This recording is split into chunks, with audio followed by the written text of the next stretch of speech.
আমার বন্ধুকে গিয়ে বলো যে উম্মতের জন্য আমার পয়গম্বর এত কান্না করে রে, আমার বন্ধুরে তো কান্না করতে হবে না।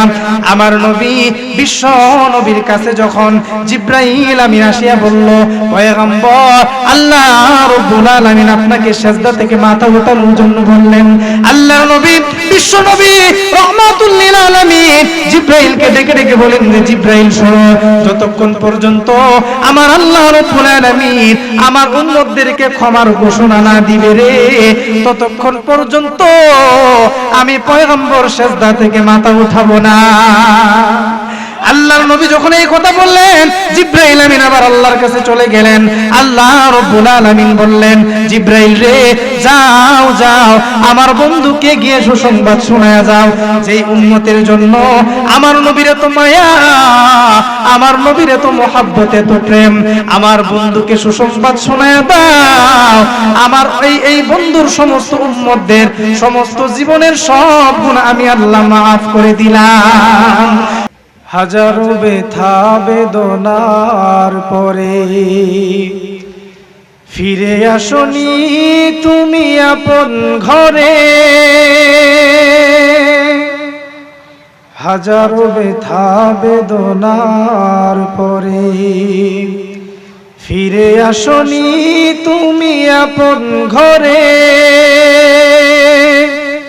দিনের আলো তুমি ছড়িয়ে দিতে চলে গেলে মদিনায় মক্কা ছেড়ে। হে রাসূল তোমাকে ভুলি আমি কেমন করে, হে রাসূল তোমাকে ভুলি আমি কেমন করে। হাজার আলহামদুলিল্লাহ পড়ি। রতনপুর দক্ষিণ পাড়া যুব সমাজের উদ্যোগে আয়োজিত নবম বার্ষিক তাফসীরুল কোরআন মাহফিলের সম্মানিত সদরে জলসা, সম্মানিত সভাপতি মুআজ্জাজ মুকাররম, জাতির মাথার মুকুট হযরতে উলামায়ে কেরাম, আল্লাহ পাকের আশিকিন জাকিরিন শাকিরিন মুরব্বিয়ান আযম, কলিজার টুকরার সমবয়সী যুবক বন্ধুগণ, স্নেহের ছোট ভাই, পর্দার অন্তরালে অবস্থানরত শ্রদ্ধেয় সম্মানিতা মা ও ভগ্নীগণ, সৃষ্টির মহান স্রষ্টা দয়াময় আল্লাহ রাব্বুল আলামিনের দরবারে অসংখ্য অগণিত শুকর ও সুজুদ, যে দয়াময় আল্লাহ এই ফিতনার জামানায় কিয়ামতের খুব নিকটবর্তী সময় দুনিয়ার সমস্ত ফিতনা থেকে ফারিক করে, দুনিয়ার সমস্ত গুনাহ থেকে ফারিক করে 10 মায়ের 10 সন্তানকে আপন হয়ে একই জায়গায় জুড়ে মিলে বসার তৌফিক দান করেছেন। এই জন্য সেই মহান আলিশানের দরবারে ঈমানের আওয়াজকে উচ্চ করে বলিষ্ঠ কণ্ঠে সকলে পড়ি আলহামদুলিল্লাহ। এখানে আসতে পেরেছি খুশি না বেজার? আর আওয়াজ করে বলেন খুশি না বেজার? কোরআনের আওয়াজের আকর্ষণ আছে না নাই? কোরআনের যে আকর্ষণ, কোরআন একটা জীবন্ত মুজিজা, ঠিক কিনা জোরে বলেন? কোরআনের একটা আকর্ষণ আছে। কোন মুমিন, যে মুমিনের ভেতরে কোরআনের ভালোবাসা মহব্বত আছে, কোরআন তেলাওয়াত শোনার পর, কোরআনের আলোচনা শোনার পর সেই মুমিন ঘরে বসে থাকতে পারে। আপনাদের এলাকাতে বিষাক্ত সাপ আছে তো নাকি? এই বিষাক্ত সাপ যখন আমাদের সমাজের মধ্যে আমাদেরকে ধ্বংসন করার জন্য আমাদের ঘরের ভেতর ঢুকে যায়, বিষাক্ত সাপের আনাগোনা যখন বেড়ে যায়, তাদের জন্য যখন রাতের অন্ধকারে আমরা হাঁটতে পারি না, এই সমস্ত বিষাক্ত সাপ থেকে মুক্তি পাওয়ার জন্য আমরা কিন্তু সমাজে কিছু মানুষকে ভাড়া করে আনি, ঠিক কিনা? তাদের নাম কি? আমাদের গ্রামের ভাষায় উজা বলা হয়। কি বলা হয়? উজা, সাপুরিয়া। সাপুরিয়া বিষাক্ত সাপকে ধরার জন্য আমাদের কাছে চলে আসে। তো সাপুরিয়া বিষাক্ত সাপকে ধরার আগে একটা বাঁশি বাজায়, ঠিক কিনা? এই বাঁশিটার নাম কি? আওয়াজ করতে হবে সকলের। বাঁশিটার নাম কি? বিন বাঁশি। এই বাঁশিটা বাজানোর উদ্দেশ্য কি? সাপুরিয়া বাঁশিটা বাজানোর উদ্দেশ্য হলো, সাপুরিয়া যে জায়গাতে বিষাক্ত সাপ ধরার জন্য আসছে, এই জায়গার এরিয়ার ভেতরে যত বিষাক্ত সাপ আছে, সাপুরিয়ার এই বিনবাসীর আওয়াজ যতটুক এরিয়ার মধ্যে ছড়াবে, এই এরিয়ার ভেতরে যত বিষাক্ত সাপ আছে, এই বিনবাসীর আকর্ষণে কোনো সাপ গড়তে থাকতে পারে না। বলেন ঠিক কিনা?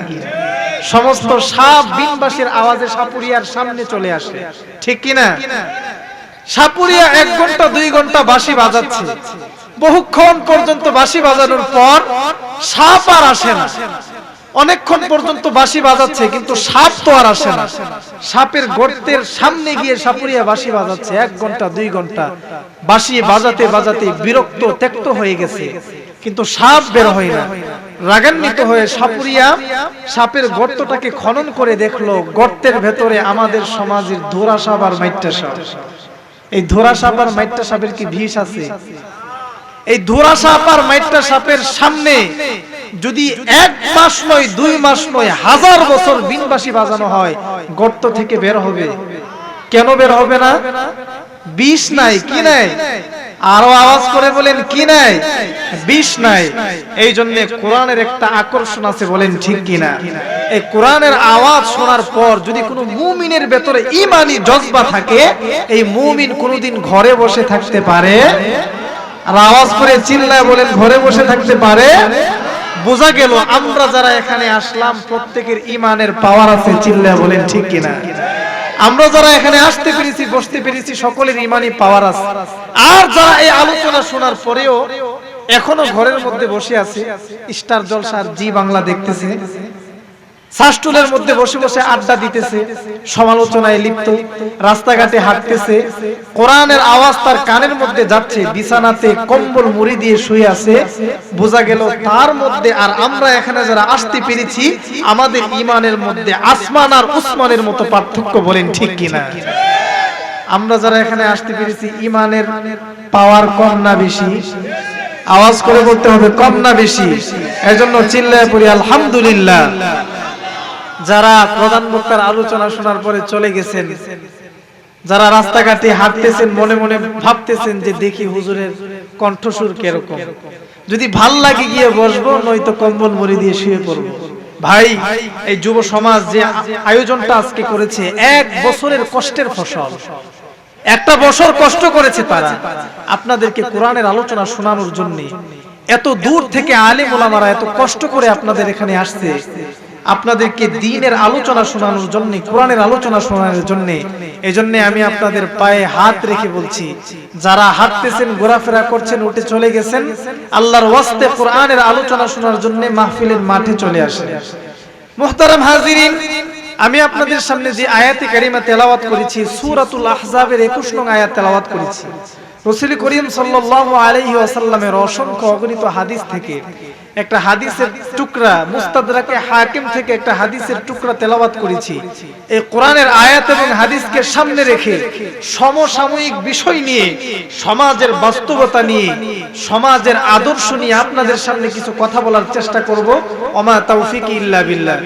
আল্লাহ তাআলা এই সূরাতুল আহজাবের 21 নং আয়াতের মধ্যে রব্বুল আলামিন পৃথিবীর সমস্ত মানুষের আদর্শের নমুনা বর্ণনা করতেছেন। আল্লাহ তাআলা বলতেছেন, আজকে পৃথিবীর মানুষ ইহুদিদেরকে অনুসরণ করতেছে, ফলো করতেছে।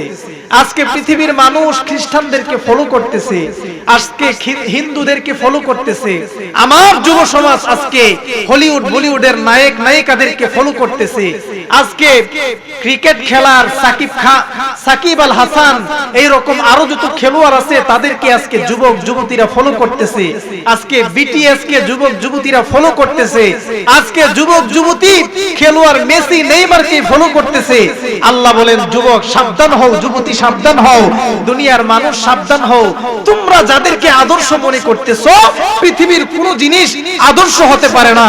একমাত্র আদর্শ তোমাদের রাসূল পয়গম্বরের মধ্যে আমি রেখে দিয়েছি। বলেন সুবহানাল্লাহ। উত্তম আদর্শ কার মধ্যে? আর আওয়াজ করে বলেন, কার মধ্যে?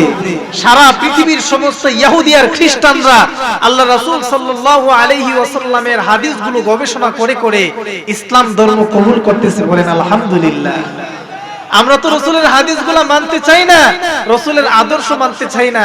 অথচ যারা বিজ্ঞানী, যারা গবেষণা করতেছে, তারা কোরআনের আয়াতগুলো গবেষণা করে করে, রাসূলের হাদিসগুলো গবেষণা করে করে তারা দেখতেছে ১৫০০ বছর আগে যে মুহাম্মদ আরবি যে কথা বলে গিয়েছেন, আর আমরা এখন ১৫০০ বছর পর যে সমস্ত কথাগুলো আমরা চিন্তা গবেষণা করে এত পড়াশোনার পর বের করতেছি, সেটা তো আল্লাহ তাআলা মুহাম্মদ আরবিকে ১৫০০ বছর আগেই জানিয়ে দিয়েছেন। তাহলে আমাদের ইসলাম ধর্ম কি সেকেলে না আধুনিক? আওয়াজ করে বলেন, সেকেলে না আধুনিক? আমাদেরকে মানুষ সেকেলে বলে গালি দিচ্ছে, কিন্তু আল্লাহ তাআলা আমাদেরকে এমন একটা কোরআন দিয়েছেন যে কোরআনকে গবেষণা করে আজকে পৃথিবীর অসংখ্য ইহুদি, অসংখ্য বিজ্ঞানী মুসলমান হয়ে যাচ্ছে। বলেন আলহামদুলিল্লাহ। আল্লাহ তাআলা বলতেছেন, লাকাদ কানা লাকুম ফি রাসূলিল্লাহি উসওয়াতুন হাসানাহ।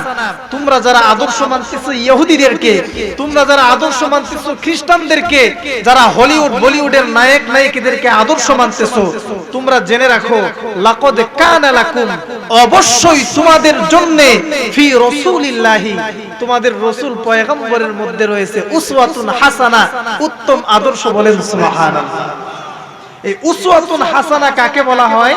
উসওয়াতুন হাসানার ব্যাখ্যা দিতে গিয়ে মুহাদ্দিসিনে কেরাম বলেন, মা উতি আনিন নাবিয়িনা মিন কওলিন আও ফি'লিন আও তাকরিরিন হাকীকাতান আও হুকমান। রাসূল আরবি সাল্লাল্লাহু আলাইহি ওয়াসাল্লাম থেকে কওলি ভাবে, তাকরিরি ভাবে, ফি'লি ভাবে যত কিছু বর্ণিত হয়েছে, সবগুলোকে চোখ বুজে আমাদেরকে অনুসরণ করার নামকে বলা হয় উসওয়াতুন হাসানা। সুবহানাল্লাহ বলবেন না? উসওয়াতুন হাসানা, উসওয়া আর কুদওয়া দুইটা শব্দ পাশাপাশি, দুইটা শব্দের অর্থই অনুসরণ করা, ফলো করা, আদর্শকে অনুসরণ করা। আল্লাহ তাআলা এখানে কুদওয়া শব্দ ব্যবহার না করে উসওয়া কেন ব্যবহার করলেন? মুফাসসিরিনে কেরাম বলেন, উসওয়া বলা হয় এমন আদর্শকে যে রাসূল আরবি সাল্লাল্লাহু আলাইহি ওয়াসাল্লামের 63 বছরের জিন্দেগিতে একটা সেকেন্ড তো আদর্শের বাইরে না, প্রত্যেকটা সেকেন্ডে সেকেন্ডে যদি কোনো মুমিন রাসূলকে ফলো করে সে জান্নাতি হয়ে যাবে। বলেন সুবহানাল্লাহ। আর কুদওয়া বলা হয় যার কিছু আদর্শকে গ্রহণ করা যায়, কিছু আদর্শকে গ্রহণ করা যায় না। এইজন্য আল্লাহ তাআলা উসওয়াতুন হাসানা বলেছেন। আমরা আজকে ফলো করতেছি ইহুদিদেরকে, ঠিক কিনা জোরে বলেন? আমাদের যুবকরা আজকে বিটিএস কে ফলো করতেছে, আজকে হলিউড বলিউডের নায়ক নায়িকাদেরকে ফলো করতেছে, অথচ আল্লাহ তাআলা কোরআনে বলছেন, লাকাদ কানা লাকুম ফি রাসূলিল্লাহি উসওয়াতুন হাসানাহ। মুসলমান বন্ধুগণ আমার, আল্লাহ রাব্বুল আলামিন বলেন, হে পয়গম্বর, আপনি আপনার উম্মতদেরকে জানায়া দিন, যারা আজকে ইহুদিদের আদর্শকে ফলো করতেছে, যারা আজকে খ্রিস্টানদের আদর্শকে ফলো করতেছে, হে পয়গম্বর, আপনি দুনিয়ার মধ্যে সমস্ত উম্মতদেরকে জানায়া দিন, আমি দুনিয়ার জমিনের মধ্যে এমন একজন পয়গম্বরকে পাঠাইলাম, এমন একজন নবীকে পাঠাইলাম, যে সমস্ত উম্মতেরা আজকে পয়গম্বরের আদর্শ বাদ দিয়া ইহুদিদের আদর্শকে ফলো করতেছে, খ্রিস্টানের আদর্শকে ফলো করতেছে, হলিউড বলিউডের নায়ক নায়িকাদেরকে ফলো করতেছে।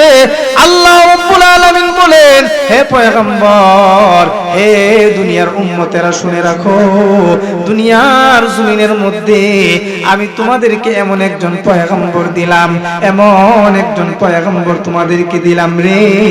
রব্বুল আলামিন বলতেছেন, লাকাদ কানা লাকুম ফি রাসূলিল্লাহ, অবশ্যই তোমাদের জন্য তোমাদের রাসূলের মধ্যে রয়েছে উসওয়াতুন হাসানা, উত্তম আদর্শ রয়েছে, উত্তম চরিত্র রয়েছে। কোন মুমিন যদি পয়গম্বরের আদর্শ মোতাবেক তার জিন্দেগিকে গড়ে, পয়গম্বরের আদর্শ মোতাবেক তার রাষ্ট্রীয় জীবনকে গড়ে, আমার নবী যেই রকম ভাবে সমাজ পরিচালনা করেছে, কোন উম্মত যদি আমার পয়গম্বরের মতো রাষ্ট্র পরিচালনা করে, আমার পয়গম্বরের মতো সমাজ পরিচালনা করে, আমার নবী পেয়ারা নবী বিশ্ব নবী রাহমাতুল লিল আলামিন যেই রকম ভাবে সমাজ পরিচালনা করেছেন, যেই রকম ভাবে ঘর পরিচালনা করেছেন, আল্লাহ রাব্বুল আলামিন বলেন আমার পয়গম্বর আপনি আপনার উম্মতদেরকে জানায়া দিন, যারা আপনার আদর্শকে ফলো করিয়া রাষ্ট্রীয় জীবনে আপনার আদর্শকে মানবে, পারিবারিক জীবনে আপনার আদর্শকে মানবে, সাংসারিক জীবনে আপনার আদর্শকে মানবে, ব্যক্তিগত জীবনে আপনার আদর্শকে মানবে, আল্লাহ রাব্বুল আলামিন বলেন তাদের জন্য দুইটা পুরস্কার আছে। এক নাম্বার পুরস্কার হলো আল্লাহ রাব্বুল আলামিন বলেন আমি আল্লাহ তাদেরকে নিজে ভালোবাসবো।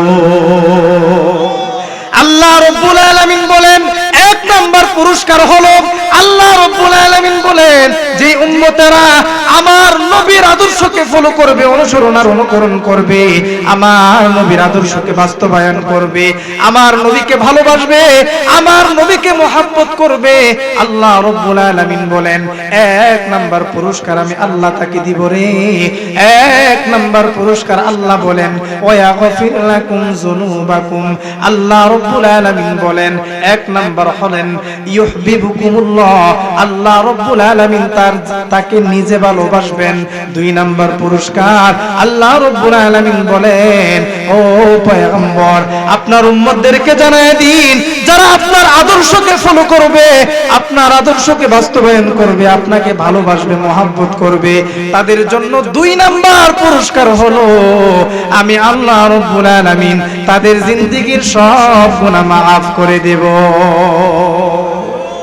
আল্লাহ রাব্বুল আলামিন বলেন জিন্দেগীর সব গুনাহ maaf করে দিব।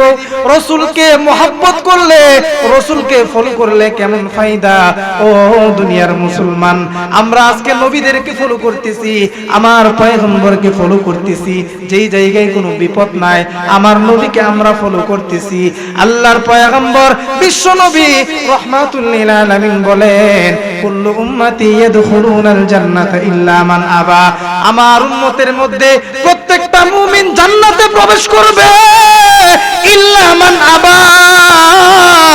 পয়গম্বর বলেন কিন্তু মান আবা যারা তারা জান্নাতে প্রবেশ করতে পারবে না। আল্লাহর নবীকে সাহাবায়ে কেরাম প্রশ্ন করলেন পয়গম্বর মান আবা কারা, মান আবার ব্যাখ্যা কি? আল্লাহর নবী বিশ্ব নবী রাহমাতুল লিল আলামিন বলেন উম্মতের সাহাবায়ে কেরাম ভালো করে শুনো, মান আবা হলো এমন ব্যক্তি, মান আবা কারা জানো? আল্লাহর পয়গম্বর বলেন মান আতাআনি ফাদাখালাল জান্নাহ, যে উম্মত আমি নবীকে অনুসরণ আর অনুকরণ করবে ওই উম্মত জান্নাতের মধ্যে প্রবেশ করবে, বলেন সুবহানাল্লাহ। আর মান আবা কারা জানো? ওয়ামান আসানি ফাকাদ আবা, যে উম্মতেরা আমি নবীকে অনুসরণ আর অনুকরণ করবে না, আমি নবীর সুন্নাহ মোতাবেক চলবে না, পয়গম্বর বলেন তারা হচ্ছে জাহান্নামী, তারা হচ্ছেন মান আবা। মুসলমান বন্ধুগণ আমার, আজকে আমরা আমার পয়গম্বরকে ফলো করি না, আমার পয়গম্বরের আদর্শকে মানি না। সাহাবায়ে কেরাম আমার পয়গম্বরকে কেমন ভাবে মানতেন? আল্লাহর নবী বিশ্ব নবী রাহমাতুল লিল আলামিন একদিন মসজিদে নববীর মধ্যে বসে আছেন। আল্লাহর নবী বিশ্ব নবীর একজন সাহাবী সাদ সালামী রাদিয়াল্লাহু তাআলা আনহু আল্লাহর নবীর সামনে আসিয়া বিকট আওয়াজে কান্না করতেছে, হাউমাউ করে কান্না করতেছে। আল্লাহর নবী বিশ্ব নবী রাহমাতুল লিল আলামিন সাদ সালামীকে ডেকে ডেকে বলেন সাদ রে কেন কান্না করতেছো, কোন কারণে কান্না করো? সাদ এবার পয়গম্বরকে ডেকে ডেকে বলেন পয়গম্বর আজকে 8 মাস হয়ে গেল আমি ইসলাম ধর্ম কবুল করলাম, 8 মাসের ভিতরে আপনার একটা সুন্নাহকেও আমি ছাড়ি নাই, আপনার যত সুন্নাহ আছে পয়গম্বর আমি সব সুন্নাহগুলোকে অনুসরণ করেছি, এমন কোন সুন্নাহ নাই আপনার জবানের মধ্যে আমি শুনেছি আপনার সুন্নাতগুলো আমি মানি নাই পয়গম্বর, কিন্তু একটা সুন্নাত আমি মানতে পারতেছি না। আমার নবী বিশ্ব নবী রাহমাতুল লিল আলামিন সাদ সালামীকে ডেকে ডেকে বলেন সাদ রে কোন সেই সুন্নাত মানতে পারতেছে না? সাদ এবার আমার নবী বিশ্ব নবী পয়গম্বর আরবিকে ডেকে ডেকে বলেন নবী গো আজকে 8 মাস হয়ে গেল ইসলাম ধর্ম কবুল করলাম, আপনার এমন কোন সুন্নাহ নাই আমি এই সুন্নাহটা মানি নাই। এ আমার পয়গম্বর আমি ভয় করতেছি না জানি আপনার একটা সুন্নাত ছাড়ার কারণে আমি জাহান্নামী হয়ে যায় পয়গম্বর, এই জন্য আজকে আমি বিকট আওয়াজে কান্না করতেছি। আল্লাহর নবী বিশ্ব নবী রাহমাতুল লিল আলামিন সাদ সালামীকে ডেকে ডেকে বলেন, রে সাদ, কোন সেই সুন্নাহটা তুমি মানতে পারতেছো না? আল্লাহর নবীকে সাদ ডেকে ডেকে বলেন, পয়গম্বর, আজকে 8টা মাস ধরে বিবাহ করার জন্য করতেছি। আমার চেহারাটা কালো হওয়ার কারণে কোনো মেয়ে আমাকে বিবাহ করতে রাজি হয় না, কোনো মেয়ের বাবা আমার কাছে বিবাহ দিতে চাই না, কোনো মেয়ের মা আমার কাছে বিবাহ দিতে চাই না। আমি সাদ দেখতে কালো পয়গম্বর, আমার চেহারাটা কালো, চেহারার মধ্যে বসন্তের দাগ, আবার দেখতে খাটো, আমি দেখতে খাটো, আমার ঘরের মধ্যে কোনো টাকা পয়সা নাই, গরিব মানুষ, টাকা নাই, আবার চেহারাটা কালো, চেহারার মধ্যে বসন্তের দাগ। পয়গম্বর, আজকে 8টা মাস ধরে আমি ঘুরতেছি, আমি বিবাহ করতে পারতেছি না। আপনার সব সুন্নাত আমি মানলাম, একটা সুন্নাত আমি না মানার কারণে আমার আল্লাহ রাব্বুল আলামিন না জানে আমাকে জাহান্নামের মধ্যে দিয়ে দিই। আজকে আমি জাহান্নামে যাওয়ার ভয়ে পয়গম্বর কান্না করতেছি। চিল্লায় আওয়াজ করে বলেন সুবহানাল্লাহ। আল্লাহর নবী বিশ্ব নবী রাহমাতুল লিল আলামিন যখন শুনলেন সাদের কাছে কোনো মেয়েকে বিবাহ, কোনো মেয়ে সাদকে বিবাহ করতে চায় না, আল্লাহর নবী বিশ্ব নবী সাদকে ডেকে ডেকে বলেন, সাদ রে, যাও যাও, আমার একজন সাহাবী আমর বিন ওয়াহাবের ঘরের মধ্যে চলে যাও। আমর বিন ওয়াহাবের একটা সুন্দরী কন্যা আছে, তোমার কাছে মদিনার কোনো মেয়েকে বিবাহ দেয় না। এ সাদ, ভালো করে শুনো, আজকের দিনের মধ্যে আমি পয়গম্বর তোমার উকিল হইয়া, আমি পয়গম্বর নিজে আমর ইবনে ওয়াহাবের ঘরের মধ্যে প্রস্তাব দিয়ে দিলাম, যাও যাও, আমর ইবনে ওয়াহাবকে গিয়ে বলো আমি পয়গম্বর তার মেয়ের সঙ্গে তোমার বিবাহ দিয়ে দিলাম। আল্লাহর নবীর কথাটা শোনার পর সাদ সালামী দৌড়াইয়া আমর বিন ওয়াহাবের ঘরের মধ্যে চলে গেলেন। আমর বিন ওয়াহাবের ঘরের মধ্যে যাওয়ার পর আমর বিন ওয়াহাবকে সাদ ডেকে ডেকে বলেন, আল্লাহর নবীর সাহাবী, আল্লাহর নবী বিশ্ব নবী রাহমাতুল লিল আলামিন আমাকে আদেশ করেছেন আপনার মেয়েকে বিবাহ করার জন্য। আমর বিন ওয়াহাব যখন দেখলেন সাদ সালামীর চেহারাটা কালো, চেহারার মধ্যে বসন্তের দাগ, আবার দেখতে খাটো, টাকা পয়সাও নাই, আমর বিন ওয়াহাব রাগান্বিত হয়ে গেলেন।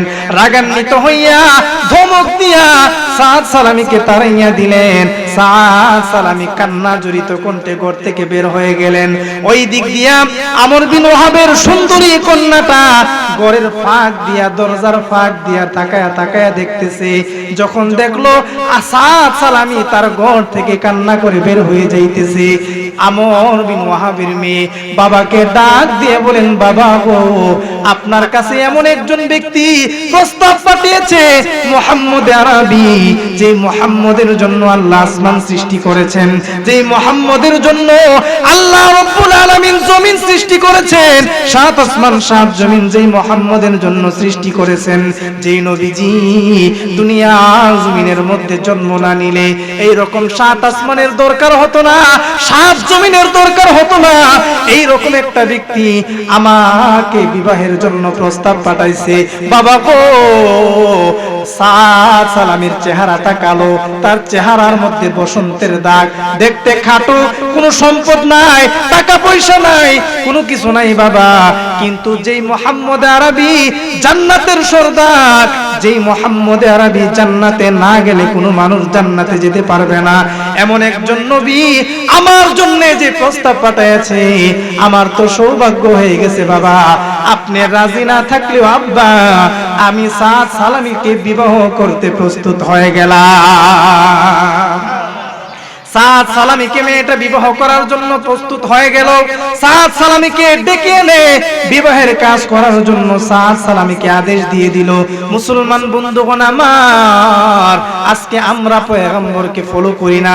সাহাবায়ে কেরাম একটা সুন্নাহর জন্য কত পাগল ছিল। আল্লাহর নবীর একটা সুন্নাত ছুটে যাবে, আল্লাহর নবীর একটা আদর্শ ছুটে যাবে, সাহাবায়ে কেরাম হাউমাউ করে কান্না করতেন। সাদ সালামী এবার আল্লাহর রাসূলের এই বিবাহ নামক সুন্নতটা পালন করার জন্য আমর বিন ওয়াহাবের মেয়েকে বিবাহ করার জন্য প্রস্তুত হয়ে গেল। আল্লাহ নবী বিশ্ব নবী রাহমাতুল লিল আলামিন সাদকে বিবাহের জন্য আদেশ দিয়ে দিলেন। এবার সাদ যখন বিবাহ করে আল্লাহর নবীর সামনে আসলেন, আল্লাহর নবীকে ডেকে ডেকে বলতেছেন, পয়গম্বর আমার কাছে তো দিনার নাই, দিরহামও নাই, আমার বিবিকে আমি কিভাবে সরঞ্জামাতি কিনে দিব? আল্লাহর পয়গম্বর বিশ্ব নবী রাহমাতুল লিল আলামিন এবার ডেকে ডেকে বলেন, সাদ রে যাও যাও আবু বকরের কাছে চলে যাও, আবু বকরকে আমি আদেশ করে দিলাম তোমার বিবাহের মধ্যে 800 দিরহাম উপহার দেওয়ার জন্য। আল্লাহর নবী এই কথা বলার পর সাদ হযরতে আবু বকরের দরবারে চলে তাকে উপহার দিয়ে দিলেন। 800 দিরহাম উপহার পাইয়া সাদ সালামি বিবির জন্য কেনাকাটা করার জন্য বাজারের মধ্যে চলে গেল। মুসলমান বন্ধুগণ আমার, আজকে আমরা পয়গম্বরের আদর্শকে মানি না, পয়গম্বরের সুন্নাহকে আমরা মানতে রাজি না। আল্লাহর নবীর সাহাবী সাদ সালামি রাদিয়াল্লাহু তাআলা আনহু বাজারের মধ্যে স্ত্রীর জন্য কেনাকাটা করার জন্য চলে গেল। হঠাৎ করে কানের মধ্যে আওয়াজ আসলো, হাইয়া আলাল জিহাদ, হাইয়া আলাল জিহাদ। সাদ সালামির কানের মধ্যে যখন আসলো, আল্লাহর পয়গম্বর জিহাদের ময়দানের মধ্যে চলে গেছেন। সাদ সালামি এবার দরজার মধ্যে তার স্ত্রীর সরঞ্জামাদি রাখিয়া দৌড়াইয়া জিহাদের ময়দানের মধ্যে চলে গেল। সাদ সালামি জিহাদের ময়দানের মধ্যে যাইয়া আল্লাহর পয়গম্বর বিশ্ব নবীর সঙ্গে যুদ্ধ করতেছেন। যুদ্ধ করতে করতে কাফেরদের সঙ্গে যুদ্ধ করিয়া আল্লাহর পয়গম্বরের সাহাবী একটা মুহূর্তে কাফেরদেরকে কচু কাটা করিয়া শাহাদাতের পেয়ালা পান করে ফেললো। আল্লাহর নবী বিশ্ব নবী রাহমাতুল লিল আলামিন যখন নাকি জিহাদ শেষ হয়ে গেল, যুদ্ধ শেষ হয়ে গেল, জিহাদের ময়দান থেকে চলে আসতেছে, তাকায়া দেখে লাশের মাঝখানে কালো হাত বিশিষ্ট একটা হাত দেখা যায়। এবার আল্লাহর নবী বিশ্ব নবী রাহমাতুল লিল আলামিন সাহাবায়ে কেরামকে আদেশ দিলেন, সাহাবায়ে কেরাম এই যে কালো হাতটা দেখা যাইতেছে এটা কোন সাহাবীর হাত একটু তাকায়া দেখো না।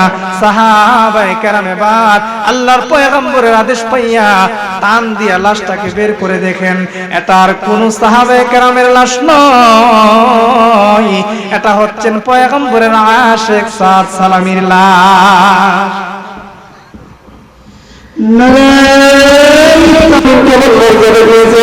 আল্লাহ রাব্বুল আলামিন আমার পয়গম্বরকে কেমন মর্যাদা দিয়েছেন। আল্লাহ রাব্বুল আলামিন হযরত আদম পয়গম্বরকে সৃষ্টি করার পর আদম আলাইহিস সালামকে যখন জান্নাতে প্রবেশ করাবেন, আদম নবী আলাইহিস সালাম জান্নাতের গেটের মধ্যে তাকায় দেখেন লা ইলাহা ইল্লাল্লাহ মুহাম্মাদুর রাসূলুল্লাহ এইরকম কালিমাটা দেখার পর একদিকে আল্লাহর নাম লেখা, আরেকদিকে মুহাম্মদ নামটা লেখা। আল্লাহ নবী এই নামটা লেখা দেখার পর আল্লাহ নবী আদম পয়গম্বর আল্লাহ রাব্বুল আলামিনকে ডেকে বলেন, প্রভু গো, দুনিয়ার জমিনে আপনি তো কাউকে আমার আগে সৃষ্টি করেন নাই, আমাকে জান্নাতে প্রবেশ করাবেন আল্লাহ, আপনার নামের সঙ্গে মুহাম্মদ নামটাকে। আল্লাহ রাব্বুল আলামিন এবার আদম আলাইহিস সালামকে ডেকে ডেকে বলেন, রে আদম ভালো করে শুনো, এই মুহাম্মদ নামটা এমন একটা নাম যে মুহাম্মদকে আমি আল্লাহ যদি সৃষ্টি না করতাম সাত জমিন সৃষ্টি করতাম না। যে মুহাম্মদকে আমি আল্লাহ রাব্বুল আলামিন যদি সৃষ্টি না করতাম, সাত আসমান সৃষ্টি না করতাম, সাত আসমান আমি আল্লাহ সৃষ্টি করতাম না। আসমান জমিন গ্রহ নক্ষত্র চন্দ্র সূর্য ফেরেশতা মানুষ এমনকি তোমার মতো আদমকেও আমি আল্লাহ সৃষ্টি করতাম না। আল্লাহ বলেন, আদম রে শোনো শোনো, আজকে যে আমি আল্লাহ রাব্বুল আলামিন তোমাকে সৃষ্টি করে জান্নাতে ঢুকাইতেছি, জানোনি কার উসিলায় আমি তোমাকে জান্নাতে ঢুকাইতেছি? আমি একমাত্র আমার হাবিব মুহাম্মদের উসিলায় তোমাকে আজকে জান্নাতের মধ্যে প্রবেশ করাচ্ছি। আল্লাহর নবীর কেমন মর্যাদা! আদম আলাইহিস সালাম আশ্চর্য হয়ে গেলেন, আমার আগে তো কাউকে আপনি সৃষ্টি করেন নাই, তাহলে এই মুহাম্মদ নামটা কার? মুহাম্মদ কে এটা? আল্লাহ তখন বলেন, মুহাম্মদ এমন একজন নবী যাকে সৃষ্টি না করলে তোমার মতো আদম সৃষ্টির কোনো প্রয়োজন ছিল না। সুবহানাল্লাহ, এত আস্তে বললেন। এমন নবীর উম্মত আমরা হয়েছি। কেমন নবীর উম্মত? যে নবীর মর্যাদা, যে নবী জান্নাতে ঢোকার আগে সমস্ত পয়গম্বরদের জান্নাতে ঢোকাকে আল্লাহ হারাম করে দিয়েছে। সুবহানাল্লাহর আওয়াজ খুব আসছে। যে নবী জান্নাতে ঢোকার আগে সমস্ত পয়গম্বররা জান্নাতে ঢোকা হারাম। হযরত আদম আলাইহিস সালামকে আল্লাহ তাআলা আদেশ দিবেন, আদম আলাইহিস সালামকে আল্লাহ তাআলা আদেশ দিবেন যাও জান্নাতে যাও। মুসা আলাইহিস সালামকে আল্লাহ তাআলা আদেশ দিবেন যাও জান্নাতে যাও। হযরত ঈসা আলাইহিস সালামকে আল্লাহ আদেশ দিবেন জান্নাতে যাও। সবাই গিয়ে জান্নাতের গেটের সামনে দাঁড়িয়ে থাকবে। ওই অবস্থায় জান্নাতের গেটের সামনে দাঁড়িয়ে জান্নাতের গেটটাকে নাড়া দিবেন। ভেতর থেকে জবাব আসবে, কে তুমি? বলবে আমি আল্লাহ তাআলার পয়গম্বর আদম। বলবেন তোমার জন্য জান্নাতে ঢোকার অনুমতি নাই। ঈসা আলাইহিস সালাম কড়া নাড়া দিবেন, বলবেন আমি আল্লাহর পয়গম্বর ঈসা। জান্নাতের ভেতর থেকে আওয়াজ আসবে, তোমার জন্য জান্নাতে ঢোকার অনুমতি নাই। বলেন সুবহানাল্লাহ। মুসলমান বন্ধুগণ আমার খুব ভালো করে খেয়াল করবেন, আল্লাহর নবীকে আমরা কেন ভালোবাসবো, কেন মহব্বত করব? দুনিয়ার জমিনের মধ্যে নবীকে আমরা কেন ভালোবাসবো, মহব্বত করব? আমার নবী এমন সম্মানওয়ালা নবী, আমার নবী এমন মর্যাদাশীল নবী। জান্নাতের গেটের মধ্যে সমস্ত পয়গম্বররা গিয়ে বীর জমাবে। হযরতে আদম পয়গম্বর ডেকে ডেকে বলবে, আমাকে আল্লাহ রাব্বুল আলামিন দুনিয়ার জমিনে সবার আগে সৃষ্টি করেছেন, আমি জান্নাতের মধ্যে প্রবেশ করব। হযরতে ঈসা আলাইহিস সালাম বলবেন, আমি ঈসা, আমাকে জান্নাতের মধ্যে প্রবেশ করাও। সব নবীরা জান্নাতের গেটের মধ্যে গিয়ে যখন তারা ভিড় জমাবেন, জান্নাতের গেট থেকে আওয়াজ আসবে, তোমাদের কোন নবীর জন্য জান্নাতে ঢোকার অনুমতি নাই। আদম পয়গম্বর জান্নাতের ফেরেশতাকে ডাক দিয়ে বলবেন, ফেরেশতা রে, কেন জান্নাতে আমরা ঢুকতে পারবো না? ফেরেশতা আবার পয়গম্বরদেরকে ডাক দিয়ে বলবেন, পয়গম্বরের দল ভালো করে শুনো, আল্লাহ রাব্বুল আলামিন এমন একজন পয়গম্বরকে দুনিয়াতে সৃষ্টি করেছেন, যে পয়গম্বর জান্নাতে ঢোকার আগে তোমাদের জান্নাতে ঢোকা হারাম। আল্লাহর নবী, বিশ্ব নবী রাহমাতুল লিল আলামিনকে আল্লাহ কেমন মর্যাদা দিয়েছেন। আদম পয়গম্বর, ঈসা পয়গম্বর, হযরতে নূহ পয়গম্বর এবার ডাক দিয়ে দিয়ে বলবেন, কোন সে পয়গম্বর, যেই পয়গম্বর যদি জান্নাতে না ঢোকে আমরা ঢুকতে পারবো না। ফেরেশতা আবার ডেকে ডেকে বলেন, ও পয়গম্বরের দল শুনো, তিনি আর কোন পয়গম্বর নয়, তিনি আখিরি জামানার পয়গম্বর মুহাম্মদুর রাসূলুল্লাহ। এই নবীকে মহব্বত করার দরকার আছে না নাই? আর আওয়াজ করে বলেন, দরকার আছে না নাই? মহব্বত করলে, ভালোবাসলে বাসবো কাকে? আওয়াজ করে বলেন, কাকে? নবীকে। গান গাইলে কার গান গাইবো? নবীর গান গাইবো। দুনিয়ার কোনো আউল বাউল ফাউলের গান গাওয়া চলবে? কোনো কিছুর গান গাওয়া চলবে? গান গাইবো কার? আল্লাহর আর নবীজির। বলেন ঠিক কিনা? আমার নবী, প্যারা নবী, রহমাতুল লিল আলামিন। আমার নবী, প্যারা নবী, রহমাতুল লিল আলামিন। যার উসিলায় পয়দা হলো সাত আসমান আর সাত জমিন। আমার নবী, প্যারা নবী, রহমাতুল লিল আলামিন। চিল্লা বলেন ঠিক কিনা? মরুর বুকে ফুটলো রে ফুল, মা আমেনার কুল জুড়ে। খুশির জোয়ার বইছে দোহরায়, দুঃখের সাগর তল করে। পাপের আধার মিথ্যা জুলুম হলো অবসান। আকাশ ফেরে নামলো যে এক জান্নাতেরি বান। আকাশ ছেড়ে নামলো যে এক রহমতেরি বান। আমার নবী, প্যারা নবী, রহমাতুল লিল আলামিন।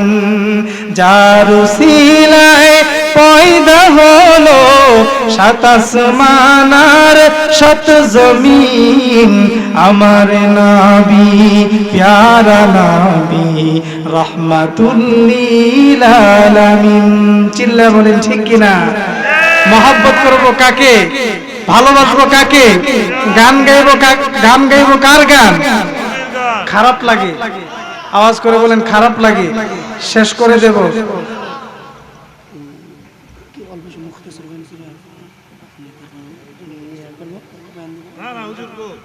হুজুর তো বড় সুন্দর, হুজুরের চেহারা সুন্দর।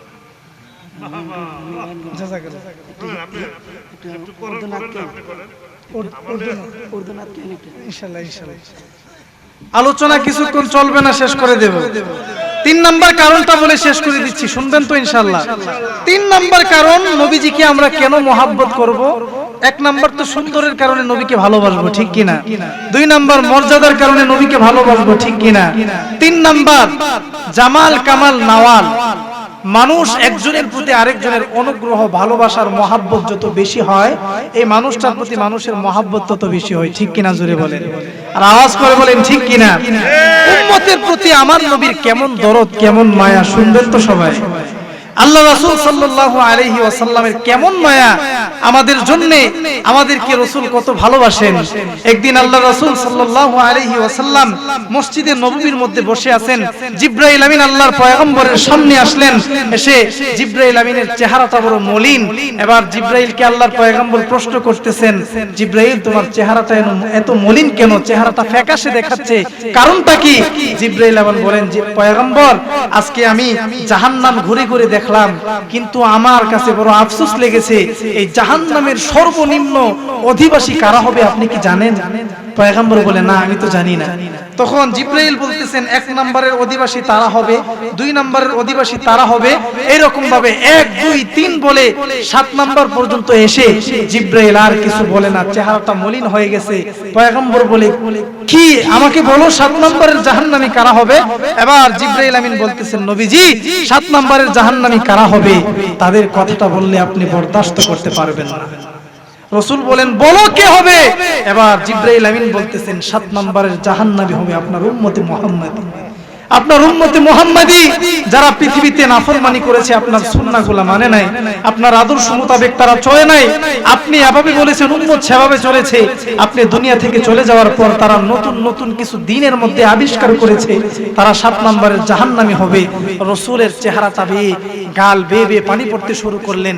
সঙ্গে সঙ্গে রাসূল ঘরের মধ্যে চলে গিয়ে দরজাটা বন্ধ করে দিয়ে সিজদায় পড়ে গেলেন। বলেন সুবহানাল্লাহ। মুসলমান বন্ধুগণ আমার, আল্লাহর নবী বিশ্ব নবী রাহমাতুল লিল আলামিন, উম্মতের জন্য কেমন মায়া, কেমন মহব্বত সাহাবায়ে কেরামের আল্লাহর নবীর কেমন মহব্বত। আল্লাহর নবী বিশ্ব নবী রাহমাতুল লিল আলামিন যখন শুনলেন 7 নম্বরের জাহান্নামী হবে উম্মতে মুহাম্মাদী, আল্লাহর নবী বিশ্ব নবী রাহমাতুল লিল আলামিন নিজের ঘরের মধ্যে গিয়ে দরওয়াজা বন্ধ করে দিল। 1 দিন 2 দিন 3 দিন পর্যন্ত সাহাবায়ে কেরামের সঙ্গে কোনো কথা বলেন না। আল্লাহর নবী নামাজ পড়ে ঘরের মধ্যে চলে আসেন, সাহাবায়ে কেরাম টেনশনের মধ্যে পড়ে গেলেন। আল্লাহর নবী না জানে কি হয়ে গেল, আগের মতো আমাদের সঙ্গে এমন আর কথা বলে না কেন, কারণটা কি? আল্লাহর নবী বিশ্ব নবী রাহমাতুল লিল আলামিন দরওয়াজা বন্ধ করে উম্মতের জন্য কাঁদেন আর বলেন, আল্লাহুম্মা ইয়া উম্মতি, ওগো আল্লাহ আমার উম্মতদেরকে জাহান্নামের আগুন থেকে বাঁচা। আল্লাহর নবী সিজদার মধ্যে পড়ে দরওয়াজাটা বন্ধ করে কান্না করেন। সাহাবায়ে কেরাম টেনশনের মধ্যে পড়ে গেলেন, কি করা যায়? পরামর্শ করে হযরতে আবু বকর সিদ্দিক আমার নবীর সামনে এসে দরওয়াজার মধ্যে নখ দিয়ে বলতেছেন, নবী আমার, আজকে 3টা দিন হয়ে গেল আপনি দরওয়াজা খুলেন না, আমাদের সঙ্গে কথা বলেন না, কারণটা কি? আমার নবী কোনো আওয়াজ করেন না, জবাব দেন না। হযরতে উমর আল্লাহর নবীর দরওয়াজার সামনে আসিয়া দরওয়াজাটা লাড়া দিয়া আল্লাহর পয়গম্বরকে বলতেছেন, পয়গম্বর আপনি কেন আমাদের সঙ্গে কথা বলেন না? আমার নবীর জবান দিয়ে কোনো কথা নাই। আমার নবী সেজদার মধ্যে পড়িয়া উম্মতের জন্য কান্না করে জাহান্নাম থেকে বাঁচানোর জন্য। মুসলমান বন্ধুগণ আমার, আজকে সেই নবীর কলিজার মধ্যে আঘাত দেই, সেই নবীর সুন্নাত গুলো আমরা মানতেছি না। মুসলমান বন্ধুগণ আমার নবী উম্মতের জন্য কেমন মায়া করতেন, কত মহব্বত করতেন উম্মতদেরকে। আল্লাহর নবী সেজদার মধ্যে পড়িয়া কান্না করতেছেন আর আল্লাহকে ডেকে ডেকে বলতেছেন, আল্লাহ গো আমার উম্মতিরা 7 নম্বরের জাহান্নামী হয়ে যাবে, আমি পয়গম্বর সেটা বরদাস্ত করতে পারবো না। আল্লাহর কাছে কান্না করেন সাহাবায়ে কেরাম, আল্লাহ নবীকে ডাক দিতেছেন, কেউ শুনেন না। আল্লাহ নবী কারো কথা শুনেন না। সাহাবায়ে কেরাম পরামর্শ করিয়া এবার আল্লাহর নবীর সবচাইতে কাছের, আল্লাহ নবীর আদরের দুলালি ফাতেমাতুজ জোহরাকে আল্লাহর পয়গম্বরের কাছে পাঠিয়ে দিলেন। ফাতেমাতুজ জোহরা আল্লাহর নবী বিশ্ব নবীর কাছে এসে বলেন, আব্বা আপনি কেন কান্না করতেছেন, কারণটা কি? মক্কার কাফেররা আপনাকে কষ্ট দেয়, আপনাকে বড় আঘাত করে। পয়গম্বর, ওগো আব্বা আপনার শরীরের মধ্যে পচা নারী ভুঁড়ি রেখে দেয় তারা, এই জন্য কি আপনি কান্না করেন? তারা আপনাকে আঘাত দেয়, আপনাকে পাগল বলে, এই জন্য আপনি কান্না করেন। কেন কান্না করতেছেন আব্বা আমাকে বলেন। আমার নবী বিশ্ব নবী রাহমাতুল লিল আলামিন কোনো আওয়াজ করে না। হযরতে ফাতেমা রাদিয়াল্লাহু তাআলা আনহা বলেন, আব্বা গো দুনিয়ার জমিনে খুব ছোট কালে আমি আমার আম্মাকে হারাইছি, আপনি যদি কান্না করতে করতে বিদায় হয়ে যান, আমি ফাতেমা কাকে নিয়ে থাকবো আব্বা? আজকে কেন আপনি কান্না করেন আমাকে বলে দেন। আল্লাহর নবী বিশ্ব নবী রাহমাতুল লিল আলামিন বলেন, ফাতেমা রে মক্কার কাফেররা আমাকে কষ্ট দেয়, এই জন্য আমি কান্না করি না, আমি কান্না করি।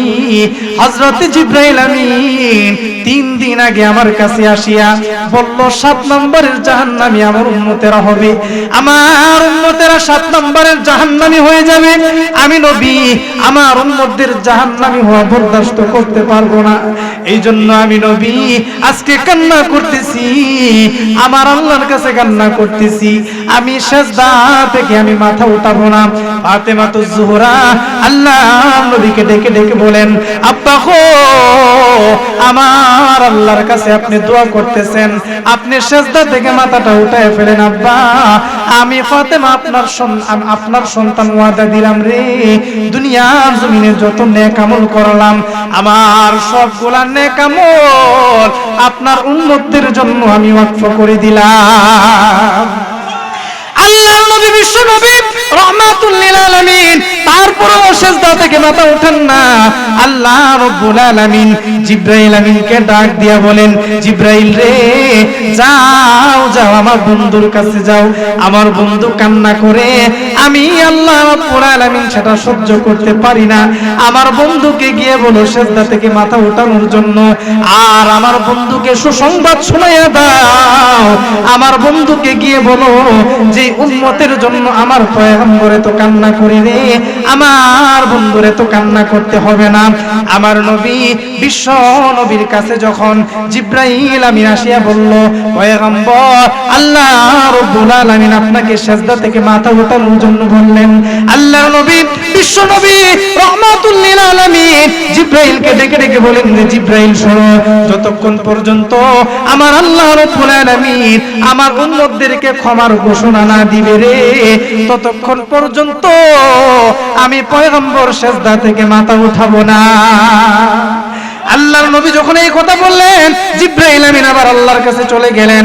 আল্লাহ রাব্বুল আলামিন বললেন, জিবরাইল রে যাও যাও আমার বন্ধুকে গিয়ে সুসংবাদ শোনায়া যাও, যেই উম্মতের জন্য আমার নবীর এত মায়া, আমার নবীর এত মহব্বত, এত প্রেম, আমার বন্ধুকে সুসংবাদ শোনায়া দাও, আমার এই বন্ধুর সমস্ত উম্মতদের সমস্ত জীবনের সব গুনাহ আমি আল্লাহ মাফ করে দিলাম। শুধু তাই নয়, আল্লাহ রাব্বুল আলামিন বলেন যে উম্মতেরা জাহান্নামের মধ্যে চলে যাবে, আমি আল্লাহ রাব্বুল আলামিন তাদেরকে জাহান্নাম থেকে মুক্তি করে জান্নাতের জিম্মাদারি হয়ে গেলাম। আল্লাহর নবী বিশ্ব নবী রাহমাতুল লিল আলামিন শুধু দুনিয়ার জমিনে আমাদের জন্য কান্না করেন নাই, হাসরের কঠিন ময়দানের মধ্যে তিরমিজি শরীফের হাদিস, আল্লাহর নবী সিজদায় পড়ে কান্না করবেন আর ডেকে ডেকে বলবেন, আল্লাহ আমার উম্মতদেরকে জাহান্নামের আগুন থেকে বাঁচাও। জাহান্নামের আগুন এমন ভয়ঙ্কর আগুন, 70,000 ফেরেশতা জাহান্নামের আগুনকে ধরে রাখবে। 70,000 ফেরেশতা 70,000 শিকল দিয়া জাহান্নামের আগুনকে আটকিয়ে রাখবে। কিন্তু জাহান্নামের আগুন এত রাগান্বিত হয়ে যাবে, উম্মতে মুহাম্মদীদেরকে খাওয়ার জন্য আসবে। আল্লাহ নবী বিশ্ব নবী সিজদার মধ্যে পড়ে কান্না করবেন আর আল্লাহকে ডেকে ডেকে বলবেন, প্রভু গো দুনিয়ার জমিনে আমার উম্মতের নাফরমানি করেছে, আমার উম্মতেরা গুনাহ করেছে, আল্লাহ গো আমি পয়গম্বর আমার উম্মতের জাহান্নামের আগুন বরদাস্ত করতে পারবো না। আল্লাহর নবী বিশ্ব নবী কান্না করবেন আর জাহান্নামীদেরকে খাওয়ার জন্য দৌড়াইয়া ছুটবেন। আল্লাহ নবী সিজদায় পড়ে কান্না করবেন, আমার আল্লাহ জিবরাইল আমিনকে পাঠাইয়া বলবেন, জিবরাইল রে যাও যাও আমার বন্ধুকে গিয়ে বলো সিজদা থেকে মাথা উঠিয়ে দেওয়ার জন্য। আল্লাহ রাব্বুল আলামিনের হুকুম পাইয়া আল্লাহর পয়গম্বর বিশ্ব নবী রাহমাতুল লিল আলামিন বলবেন, আল্লাহ রাব্বুল আলামিন যতক্ষণ পর্যন্ত এই জাহান্নামের আগুনকে শান্ত না করবে, আমার উম্মতদেরকে জাহান্নাম থেকে মুক্ত না করবে রে, আমি পয়গম্বর সিজদা থেকে মাথা উঠাবো না। আল্লাহ নবী বিশ্ব নবী রাহমাতুল লিল আলামিন এই কথাটা বলার পর আল্লাহ রাব্বুল আলামিন এবার জিবরাইলকে বলবেন, জিবরাইল রে আমার বন্ধুকে গিয়ে বলো আমি আল্লাহ রাব্বুল আলামিন জান্নাতের কিনারের মধ্যে একটা পুকুরের মধ্যে কিছু পানি জমা করে রেখেছি। সুবহানাল্লাহ, কিছু পানি আমি আল্লাহ জমা করে রাখলাম, এই পানি থেকে এক মুষ্টি পানি নিয়া আমার বন্ধু যেন জাহান্নামের মধ্যে ছিটায়া দেয়। আল্লাহর নবীকে যখন জিবরাইল আমিন এই কথাটা বললেন, আল্লাহর নবী ওই জান্নাতের কিনারার পুকুর থেকে এক মুষ্টি পানি নিয়া যেই মাত্র উত্তপ্ত এই রাগান্বিত জাহান্নামের মধ্যে ছিটিয়ে দিবেন, হাদিসের মধ্যে আসছে জাহান্নামের মধ্যে ছিটিয়ে দেওয়ার সঙ্গে সঙ্গে মুহূর্তের মধ্যে জাহান্নাম ঠান্ডা হয়ে যাবে, জাহান্নাম ঠান্ডা হয়ে যাবে। আল্লাহ রাব্বুল আলামিনকে আমার পয়গম্বর বলবেন, আল্লাহ এতক্ষণ জাহান্নাম আমি এত কান্না করলাম তারপরেও আপনি জাহান্নামকে শান্ত করেন নাই, সামান্য এক ফোঁটা পানি দিয়ে আমি জাহান্নামের মধ্যে ছিটিয়ে দিলাম, জাহান্নাম ঠান্ডা হয়ে গেছে, ব্যাপারটা কি? আল্লাহ তাআলা তখন আল্লাহর পয়গম্বরকে বলবেন, হাবিব আপনি জানেন না এই পানিটা কিসের পানি? দুনিয়ার জমিনে আপনার যে উম্মতেরা কঠিন দিনে রাতের গভীরে সমস্ত মানুষ ঘুমিয়ে যেত, কিন্তু সে 70টা বছর গুনাহ করেছে, পাপ করেছে, অন্যায় করেছে, হঠাৎ করে তার মনের মধ্যে জাগনা দিয়েছে, আরে আল্লাহ তো আমাকে জীবন দিয়েছে গুনাহ করার জন্য নয়, আমি তো গুনাহ করে করে আমার জীবনকে কাটিয়ে দিচ্ছি। এই অনুতপ্ত হয়ে সে গভীর রাতে তাহাজ্জুদের নামাজে দাঁড়িয়ে চোখের পানি ফেলে ফেলে আমি আল্লাহর কাছে কান্না করেছিল, আমি আল্লাহ তার এই পানিগুলোকে জমা করে রেখে দিয়েছি। বলেন সুবহানাল্লাহ। রব্বুল আলামিন আল্লাহ রাসূলকে হুকুম দিবেন, যাও এই পানিটা নিয়ে ছিটা দাও, জাহান্নামের আগুন শান্ত হয়ে যাবে। সুবহানাল্লাহ বলবেন না? এই হচ্ছে আমাদের নবী, আমাদের প্রতি কত মায়া মহাব্বত। আজকে তো আমরা সেই নবীর আদর্শকে মানতে রাজি না, নবীর আদর্শকে মানতে রাজি না, মহাব্বত করি না, নবীজির সুন্নাহকে মানি না। নবীজির আদর্শকে যদি বলা হয় ভাই মুখের মধ্যে দাড়িটা রেখে দেন, আহারে ভাই মাথার মধ্যে টুপিটা পরেন, পাঞ্জাবিটা পরেন, বলে হুজুর এখনো তো বিবাহ শাদী করি নাই, যদি দাড়ি রেখে দিই বিবাহ তো হবে না, বিবাহটা করে নেই তারপরে দাড়ি রাখবো, এরকম কথা যুবক বলে কি বলে না? ও যুবক আপনাকে বলছি, আপনাকে বলছি, আপনার মতো হাজারো যুবক আজকে রাস্তার মধ্যে মারা যাচ্ছে, আজকে বাইক অ্যাক্সিডেন্টে হাজারো যুবক মারা যাচ্ছে। আল্লাহ না করুন যদি আপনার এই অবস্থায় মরণ হয়ে যায়, রাসূলের শাফাআত থেকে আপনি আমি বঞ্চিত হয়ে যাব। এই জন্য রাসূলের আদর্শ মানার দরকার আছে না নাই? আর আওয়াজ করে বলেন আছে না নাই? মা বোনদেরকে বলছি, মা বোনদেরকে, আজকে আমাদের মা বোনদের মধ্যে তো নবীজির আদর্শ নাই বললেই চলে। আগের যুগের মা বোনরা যখন নাকি তাদের পেটের মধ্যে বাচ্চা, যখন পেটের মধ্যে বাচ্চা আসতো তারা কোরআন তেলাওয়াত করত আর তারা রাসূলের দরুদ বেশি বেশি পড়তো। কিন্তু বর্তমান যুগের মা বোনরা স্টার জলসার জি বাংলা নিয়ে ব্যস্ত হয়ে গেছে। বলেন ঠিক কিনা? বর্তমান যুবকের, বর্তমান জামানার মা বোনরা স্টার জলসার জি বাংলা দেখতেছে, পেটের মধ্যে সন্তান আসছে, ডিজে গান শুনতেছে, টিকটক আর নাচা নাচের মধ্যে তারা লিপ্ত হয়ে গেছে। বলেন ঠিক কিনা? সাবধান করে দিচ্ছি, মনে রাখবেন আপনার সন্তানকে যদি পেটের মধ্যে রেখে আপনি স্টার জলসার জি বাংলা দেখেন, আপনার সন্তানকে পেটের মধ্যে রেখে যদি আপনি নানান ধরনের নোংরা গান শুনেন, তাহলে আপনার এই পেট থেকে কোনোদিন আব্দুল কাদের জিলানী বের হবে না, আপনার পেট থেকে বের হবে নোংরা পরিমণি। আর দুনিয়ার মধ্যে যত ফিরাউন নমরুদের মতো নাফরমান আছে তারা আপনার পেট থেকে বের হবে, বলেন ঠিক কিনা? আর যদি আপনি আপনার সন্তানকে পেটের মধ্যে রেখে আল্লাহর কোরআন তেলাওয়াত করেন, রাসূলের বেশি বেশি দুরূদ পড়েন, সুন্নাহ পড়েন, আপনার পেট থেকে আব্দুল কাদের জিলানী বের হবে, বলেন ঠিক কিনা? আজকে তো আমরা স্টার জলসা জি বাংলা নিয়ে ব্যস্ত আছি। আমাদের মা বোনরা আগের জামানায় যখন একটু সুযোগ পেত তখন তারা কাঁথা সেলাই করতো আর তাসবিহ নিয়ে বসে যেত, বলেন ঠিক কিনা? তাসবিহ পড়তো, সুবহানাল্লাহ, আলহামদুলিল্লাহ, আল্লাহু আকবার। আর এখনের মা বোনরা একটু সুযোগ পেলে স্টার জলসা জি বাংলা, রাতের বেলা একটু ছুটে গেছে দেখতে পারে নাই, সকালবেলা তার কাজা আদায় করে। এরকম আছে না নাই? সকালবেলা কাজা আদায় করে রাতে ছুটে গেছে, সিরিয়াল দেখতে পারে নাই, সকালে কাজা আদায় করে। এই স্টার জলসার জি বাংলার জন্য আজকে হাজারো পরিবার আজকে নষ্ট হয়ে যাচ্ছে। স্বামী স্ত্রীর মধ্যে শান্তি নাই, পরিবারের মধ্যে শান্তি নাই। আজকে স্বামীকে স্ত্রী কেয়ার করছে না, সন্তানকে ভালোভাবে লালন পালন করছে না। সব কিছুর মূল হচ্ছে স্টার জলসার জি বাংলা, বলেন ঠিক কিনা? স্টার জলসা আর জি বাংলা নষ্ট করলো আমার সোনার বাংলা, ঠিক কিনা? স্টার জলসা আর জি বাংলা নষ্ট করলো আমার সোনার বাংলা। স্টার জলসা আর জি বাংলা নষ্ট করলো আমার সোনার বাংলা। বুঝে না সে তো বুঝে না, ভালো মন্দ কিছু খুঁজে না। স্টার জলসা আর জি বাংলা নষ্ট করলো আমার সোনার বাংলা, ঠিক কিনা? রাগ অনুরাগ আছে রাশি রাশি, শিখতে চাইলে ভালোবাসা বাসি, ঠিক কিনা? রাগ অনুরাগ আছে রাশি রাশি, শিখতে চাইলে ভালোবাসা বাসি।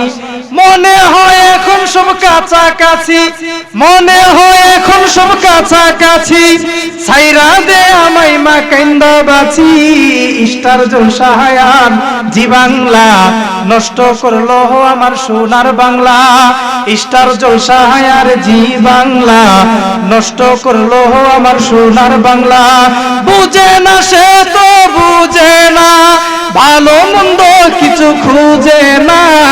স্টার জলসা আর জি বাংলা নষ্ট করলো আমার সোনার বাংলা, ঠিক কিনা? এই জন্য স্টার জলসা জি বাংলা দেখা চলবে। আমরা গান গাইবো একজনের, কার? আল্লাহর গান গাইবো একজনের, তিনি কে? মুহাম্মাদুর রাসূলুল্লাহ। আল্লাহর গান গাইবো, রাসূলের গান গাইবো, এছাড়া অন্য কোনো গান চলবে? আজকে থেকে স্টার জলসা জি বাংলা চলবে। আজকে আমাদের মা বোনদের এমন হালত হয়ে গেছে এই স্টার জলসার জি বাংলার জন্য। শেষ করে দিই ইনশাআল্লাহ। জি, তাহলে আমি যে কথাটা বোঝাতে চাচ্ছিলাম, আল্লাহ তাআলা কোরআনের মধ্যে বলছেন, লাকাদ কানা লাকুম ফি রাসূলিল্লাহি উসওয়াতুন হাসানাহ।